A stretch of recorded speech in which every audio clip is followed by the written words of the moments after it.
weekly with this absolutely Right. sycophantic piece about how she's become such great friends with Ellen DeGeneres. Well, wasn't that a bit ridiculous given that Ellen Yeah. has pretty much become one of the most disliked celebrities on Hollywood? Well, duh. If she's the person backing you, isn't that very odd given that they've both been accused of the same thing? Treating staff, treating the public like pieces of, Exactly. you know what I'm saying? Shut up, bro. Exact birds of a feather. And I gotta say, wait, what happened to all the A-listers? Ellen DeGeneres is not an A-lister. So while everyone else in Hollywood has like abandoned ship because they know better, they've seen enough, been there, seen that, done that. No, thank you. Are you sure about that? I think it would be easy to want to crawl back to Ellen DeGeneres. In my opinion, it's foolhardy. And let's not forget the fact that Us Weekly reportedly is also under the hub of her paid PR. So you see Vanity Fair, Mademoiselle, Elle, there are several magazines that are still writing stupid fluff stories about her. And we all see it right away. And we're like, whatever. It doesn't work, but keep crying, keep grinding the organ monkey. It's crazy, in my opinion. Let me tell you, Sam, because one of my jobs on this show, as you know, is to expose the mainstream media and what's going on. Good job. So if people are wondering why all of a sudden Us Weekly have done this complete 180 and they are now propagandists for Meghan Markle, if you're wondering why, let me tell you. Okay, I'm listening. You have my attention. Us Weekly has a new boss, a new editor-in-chief. He's a guy called Dan Wakeford. Well, guess where Dan Wakeford used to work? People magazine. He was the propagandist for Meghan Markle. So what he's done is he's got this new job. He's trying to sell Us Weekly, and he has said, we will run these positive puff pieces on Meghan. So we can absolutely now trust that what we're reading in Us Weekly is coming from the mouth of Meghan Markle. But what the issue is you can't hide the fact you've got a very unhappy husband. How? Hold on, bro. How? Do you think she cares, Sam? Do you think she's going to want to try and save the marriage, given that he wants to go back to the UK? No, because they've had enough time that if she cared about him and cared about saving the marriage, they would have firstly respected the royal family, knowing Harry's lineage, tradition, ties to his family. Fact. If she cared about Harry, that would have been the first consideration. Not let's go back to Hollywood and heck with them all. It seems like it seemed like a bull in a china shop kind of situation where, we're going to stir the pot, cause enough ruckus. We're going to bail out and do what we want to do with totally reckless disregard for everyone. So, Bruh, chill. to answer your question, no, because then they would have started, she would have cared, and she wouldn't have done that in the beginning. If she cared about Harry, knowing his longtime love for and relationship with his beloved, iconic, amazing grandmother, Queen Elizabeth II, she wouldn't have mocked her on Netflix with Harry sitting right next to her. Oh!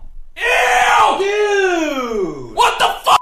Helpless, bright red, and probably, in my opinion, soiling himself because he just realized that they had done the unforgivable. She wouldn't have done that. So But everything that she's done, in my opinion, back. is no. You Can't take it back. Take that back. That is Exactly. the issue. Oh, goodness me, Sam. Ooh. Goodness me. It's all going off. But absolutely brilliant to have your insight. Final thing I wanted to ask you, Sam. Okay. Surely if he's talking about reuniting with his British family, shouldn't Meghan be talking about reuniting with your father? A man who remains recovering from a serious stroke just down the road. Wouldn't it be time for Meghan to actually reach out to Thomas? Has she done that, Sam? Good question. No, and you know what? Again, we're not just talking about a simple rift. We're not talking about a parent-child disagreement. We are talking about something so egregious, immoral, betraying him, lying, using him, abandoning him. Well, duh. Through and being, I think, integral in 2 heart attacks and a stroke. And then, like Harry, to waltz right in, like, I'm here. No, off you bugger now. It's really, it's not going to work. It would be horrible. That would be worse than the original insult and damage. It's like, okay, now that I run over your head, let me come in and run over your heart. That doesn't make sense. Yeah. No. Yeah. No. Yeah, no, I get Not it. gonna work. What a mess. What an We don't want absolute mess. But you warned of it. Sam Markle warned the world. She warned the royal family. And look at what's happened. Harry's probably thinking, I wish I'd listened to Samantha Markle rather than demonise her. I wish I'd listened to my brother Prince William rather than demonise him. I guess there's no point saying I told you so now, but I will point it out because he was warned. Thank you so much for watching Dan Wootton Outspoken.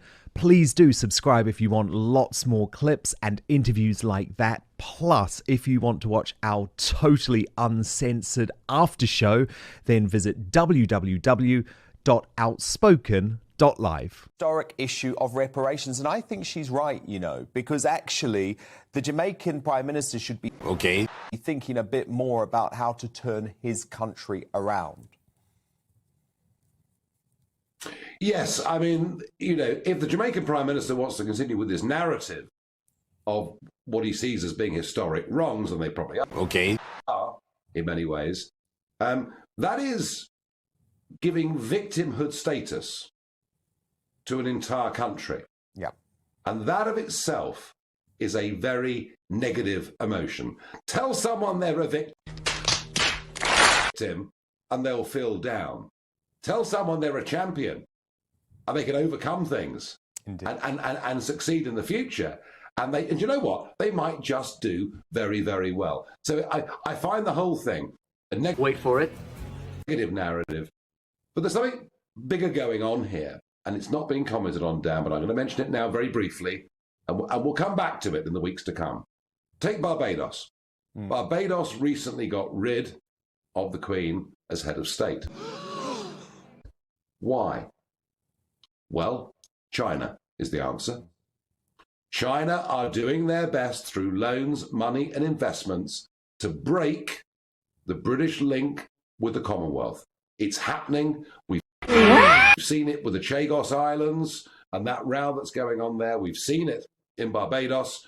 Jamaica, I don't think China's the influence there, but there is a big attempt out there to downgrade the English-speaking peoples of the world and this remarkable alliance. And there are lots and lots of people in Jamaica whose granddads flew in Bomber Command in World War II. There is an amazing link between our nations, and it's being poisoned by many, many people. And that is a terrible shame. Very good point. Very good point. Nigel, I just want to come back to this idea that's been propagated by the left-wing media, by BLM in particular, that the British royal family is racist. And yes, I did get a lot of criticism today because I blamed Meghan Markle for some of this. Not for all of it, but for some of it. And I stand by that, Nigel, because her interview with Oprah Winfrey is being used by some of the main activists for reparations and a republic in Jamaica right now.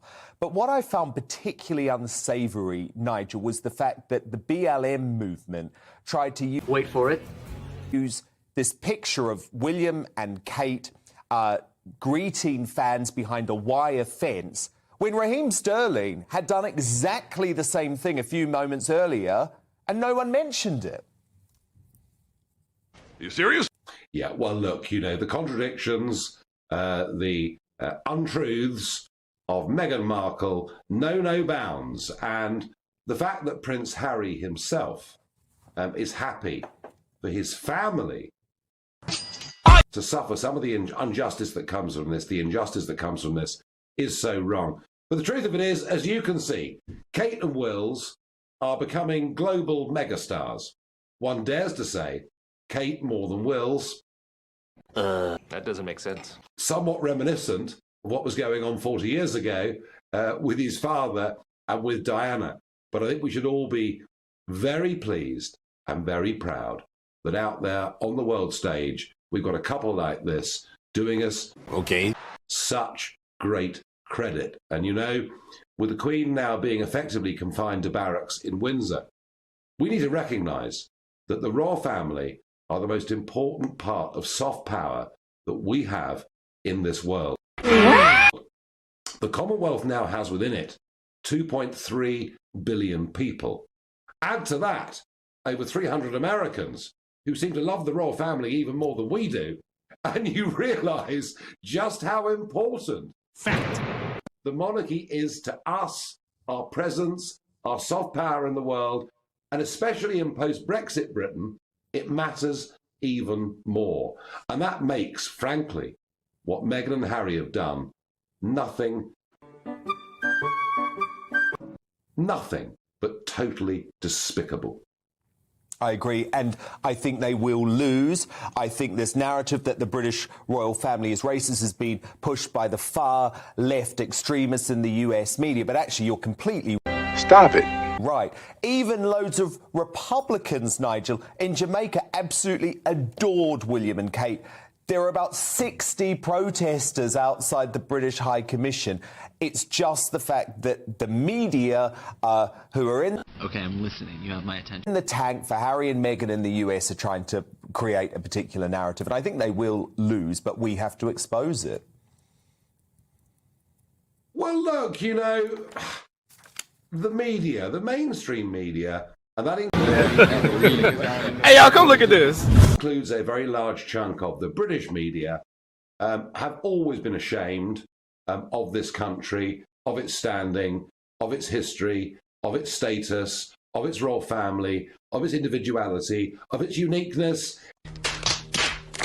It's why they wanted us all to be parcelled and packaged up into a wonderful new European project run by bureaucrats we couldn't vote for, couldn't remove, and who were generally kicked out political failures for their own countries, such as Belgium. So look, there's nothing